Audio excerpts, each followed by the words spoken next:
Is it possible to get the Indominus Rex into the lagoon with the Mosasaurus to recreate that epic fight scene from the end of Jurassic World? I'm going to find out, but first I'm going to go through 9 other myths in Jurassic World Evolution 2, like can a pteranodon destroy a helicopter? I'm going to put my engineering skills to the test to find out if these are fact or fiction. Some of them are really easy, like finding if a monorail works with only one track. Right now my transport rating is at 100%. If you truly don't need a loop for a monorail track to work, then it should remain at 100% even if I delete this path segment.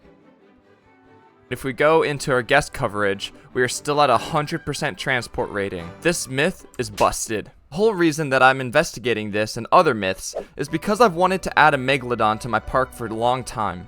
I don't have the money for the DLC quite yet, but I'm getting there, and in the meantime I'm making the perfect lagoon. So we're going to start with the myths that pertain to the entire park, but by the end of the video, we're going to be investigating myths with the lagoon. My journey started with investigating the nature of Dinosaur Breakouts. We're next testing if dinosaurs with a lower battle rating are able to break out of a fence with a higher security rating. To do this, we're just going to build a simple little test enclosure. We're going to use a 3-rated medium electrified fence.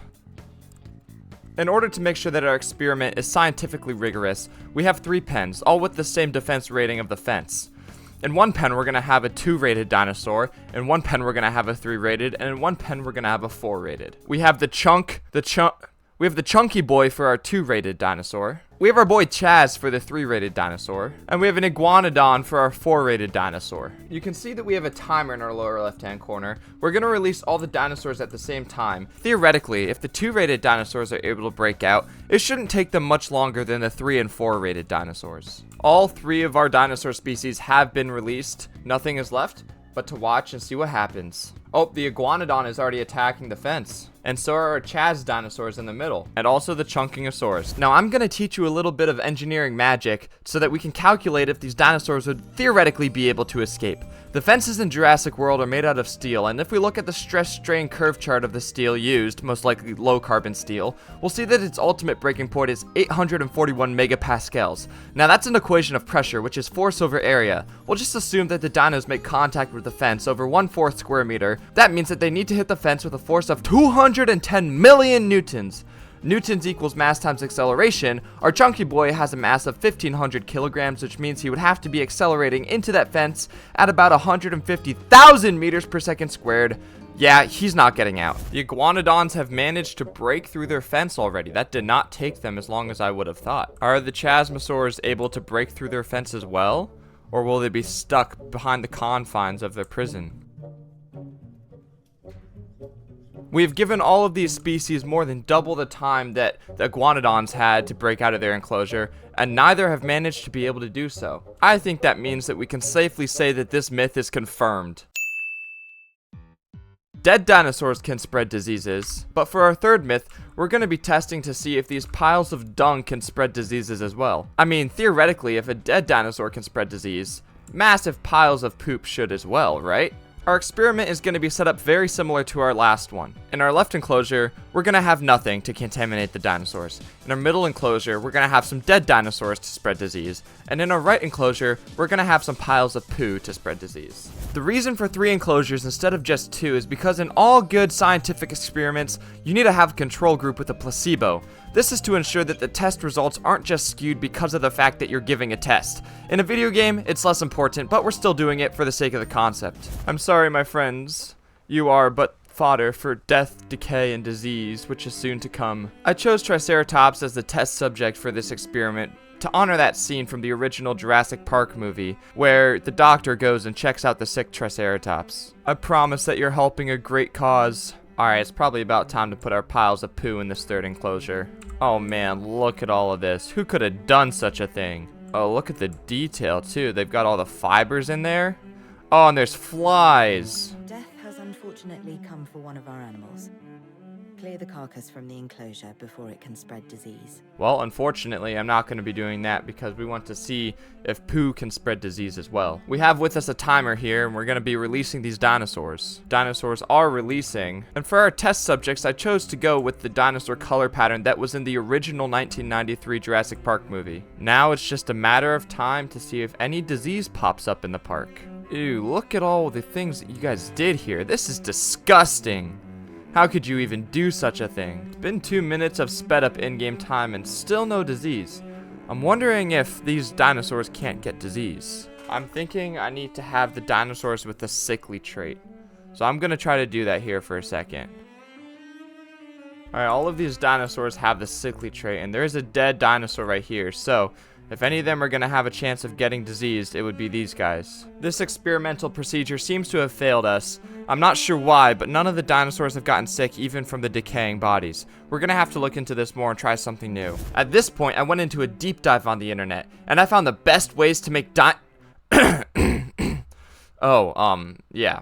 I never found anything. I was slowly making my way towards the myth of if I could put the Indominus into the lagoon. This next myth is a fun one. During one of my earlier videos, I happened to learn that rocks can keep dinosaurs out of a certain area. So, today we're going to be testing what different types of decorations, buildings, and fences are able to keep dinosaurs contained. First, I'm going to be building an enclosure made out of trees. Next, we're going to move on to planters. Next, we're going to be using these concrete barriers. And last but not least, we're going to be testing out these piles of poo. But before we put the dinosaurs into these 4 different types of enclosures, we're going to see if vehicles can get through them. Alright, can a Jeep get into the poo piles? Answer seems to be no. How about the concrete barriers? Oh, the planters? Ooh, and last but not least, can it sneak into the trees? No. We're currently hatching 4 Gallimimus, and then we're going to transport them into their enclosures. Alright, here we go. 1, 2, 3, 4. Here comes a Gallimimus into the first enclosure. Now, can it get out? Oh yeah. Trees are no issue for the Gallimimus. Maybe for the vehicle, but not for... Where did he go? Oh. There he goes, off towards the guests. How are we feeling about planters? Can they just hop right over? Does not appear so. And how about these barriers? Do these short little concrete blocks keep you from going anywhere? It does indeed. Last but not least, we have the piles of poo. You, sir, have pooed so much that you trapped yourself in here. How does that feel? It doesn't look like you're able to get out. What's going on in that small little head of yours? So this myth appears to be confirmed. There are quite a few different types of decorations that you can use to make enclosures if you don't like the look of the classic wire fences. We're going to be staying right here in this park for the next myth because the question is if it's possible to move tranquilized dinosaurs with anything other than the helicopters. First things first, it's time to tranquilize these dinosaurs.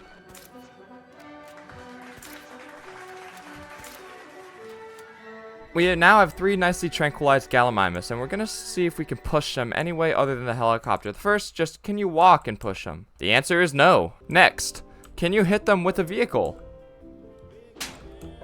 Oh?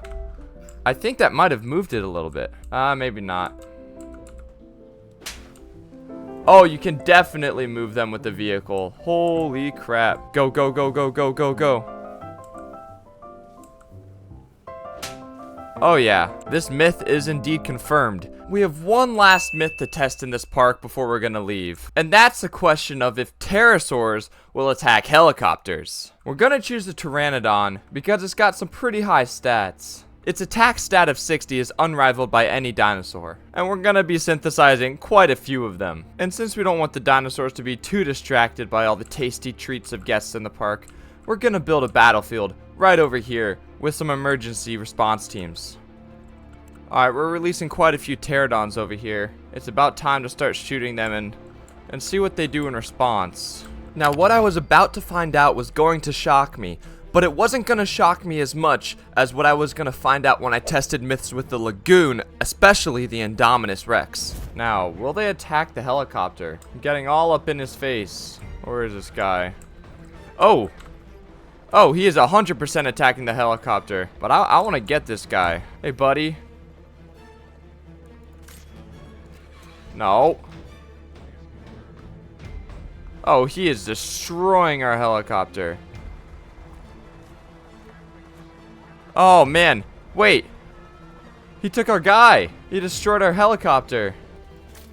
I got him. For these next few myths, we're finally getting to the lagoon. We're finally going to be able to figure out how we can make our Megalodon enclosure better. My first question is if any of my long-necked herbivore friends can drink water from the lagoon instead of just a regular water puddle. So what we're going to be doing is releasing a couple different types of dinosaurs. We're going to do the Brachiosaur. We're going to do the Camarasaurus, the Diplodocus, the Dreadnought, and the Mammochith. We're just going to call her Mam. Alright, we have our first two dinosaurs, and we have their water source.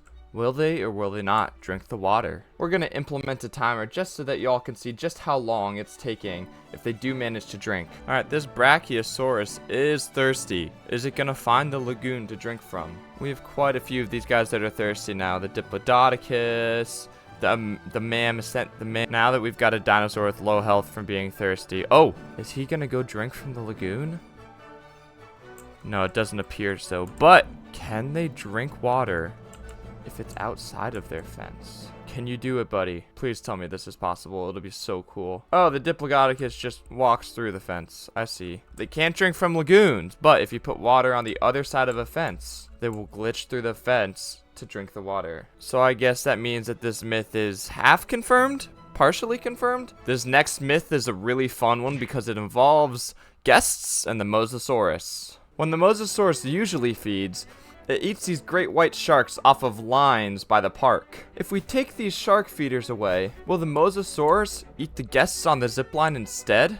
All we have to do now is wait for this big boy to get hungry again and see if he goes for a tasty snack on the zipline. Alright, he's looking for food.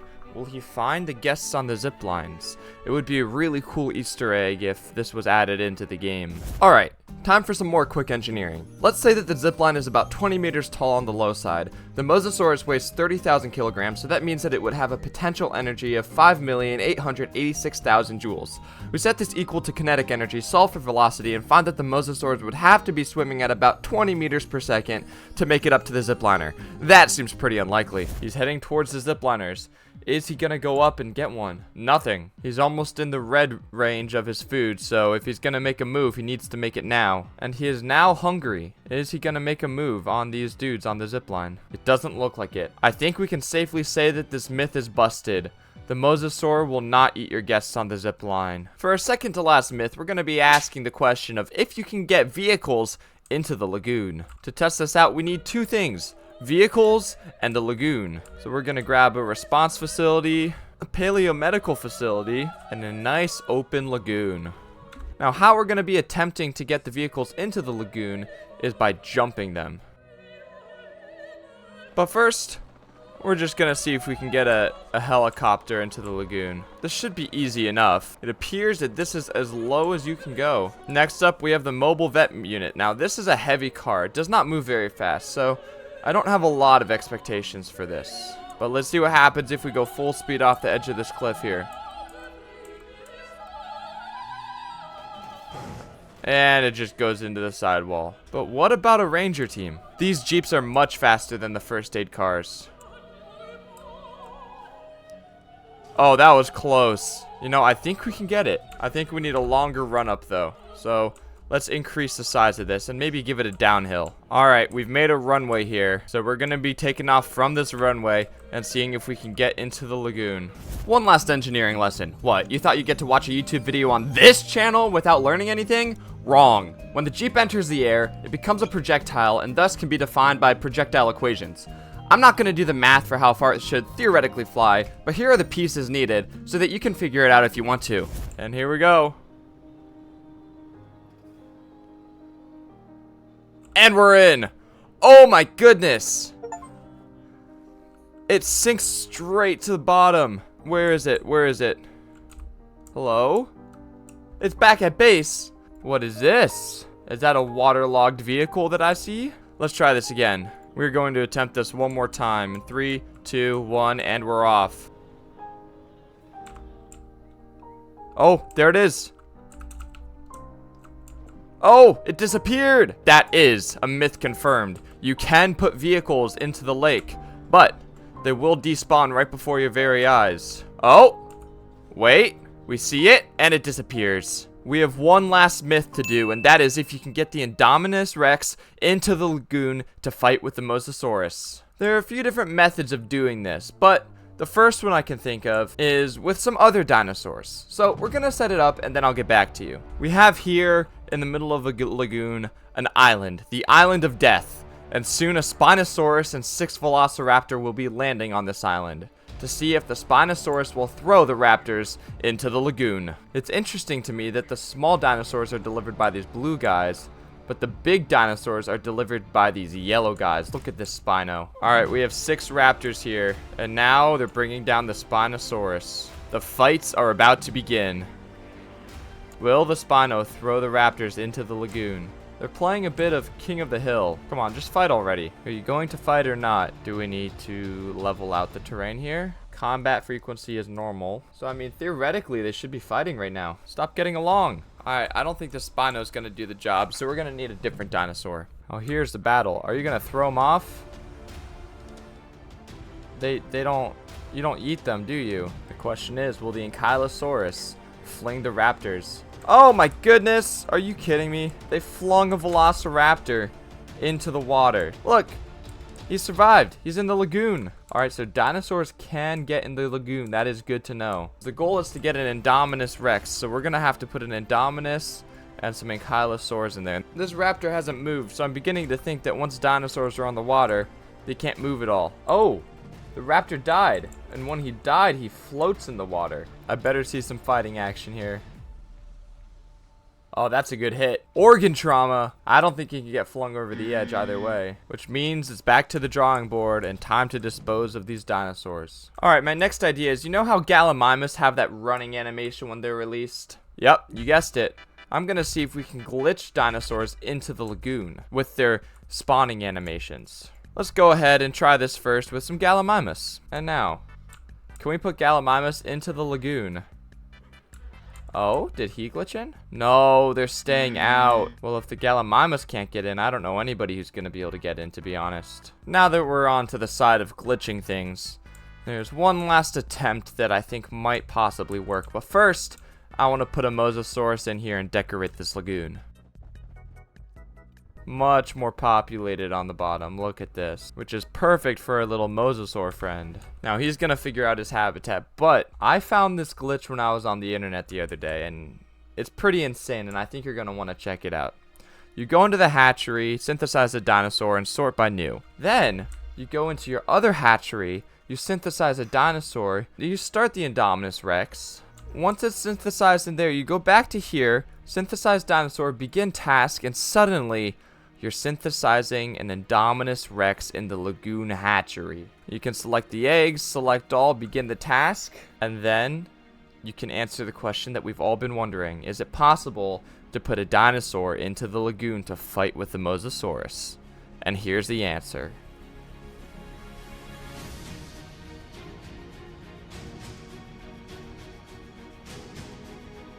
Now, I admit it. The animation's a little bit goofy, alright?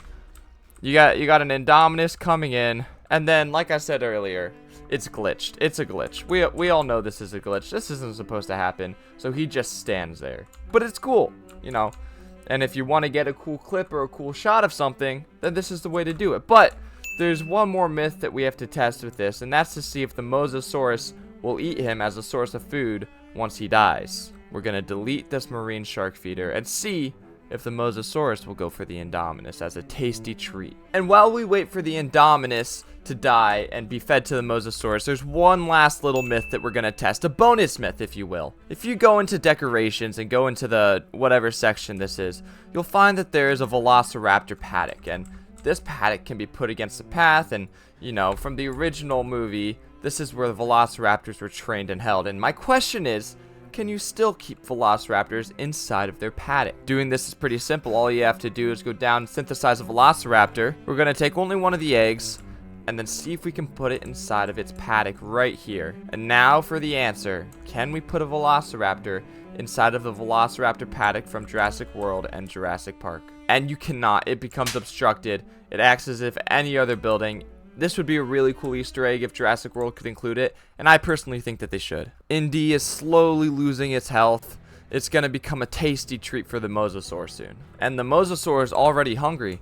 Will it attempt to battle the Indominus to get its tasty food? It's swimming towards it. Is it gonna bite? Oh, it's swimming away. I think the glitch is too powerful. Alright, Indy is getting low on health. And the Mosasaur itself is pretty hungry. Oh, it's so close. What the heck? He's glitched. He's gone. Where is he? Hello? Oh, heck. Oh, and he's dead. I think he might be under the map. He clipped through at some point. This is very anticlimactic. This is the only view that we can see them on. So, will the Mosasaurus go and eat the Indominus Rex? It's coming closer. Is it gonna feed? No, it is not. And there you have it. That myth is kind of busted. Again, I know we've had a lot of indecisive answers in this video. You can put an Indominus Rex into the lagoon, but he won't fight the Mosasaurus, and he won't be able to be food for the Mosasaurus either. But what you can do is you can take one of these really cool Indominus Rex skeletons and toss it on the bottom of your lagoon. That way, the remains of him are inside to show the Mosasaur just who is boss.